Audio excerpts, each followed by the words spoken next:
High বন্ধুরা, দেখতে পাচ্ছ আমরা গরিব মানুষ। আমাকে দেখো। এখানে রান্না হবে। কড়াটা দেখতে পাচ্ছ কিরকম সাদরে, কারণ বাসন মাজার টাকা নেই অনেকদিন ধরে।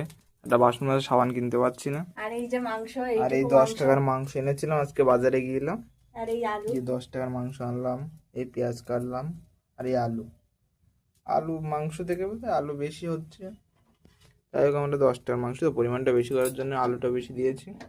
এই দিয়ে আমাদের আজকে রাতে হয়ে যাবে 2 পিস করে, কালকে সকালে হয়ে যাবে, এবার খেয়ে নেবো। আর এই হচ্ছে আমাদের রান্নি। 10 টাকার মাংস খাই, গরিব মানুষ, ব্যাপারটা তো বোঝো। 10 টাকার মাংসে আমরা এতটা ঝোল করেছি, এ আমাদের দুবেলা হয়ে যাবে। হ্যাঁ, তোমরা এখন যে কেউ বলতেও পারো 10 টাকার মাংস এতটা ঝোল করেছে, এরা খুব গরিব মানুষ।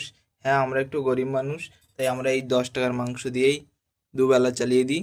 আমাদের করার গায়ে হ্যাঁ কালি থেকে অনেকেই খারাপ কমেন্ট করবে, চাই আমাদের যায় আসে না, কারণ টাকাটা তো আমাদের ব্যয় হচ্ছে, 10 টাকা মানে অনেক।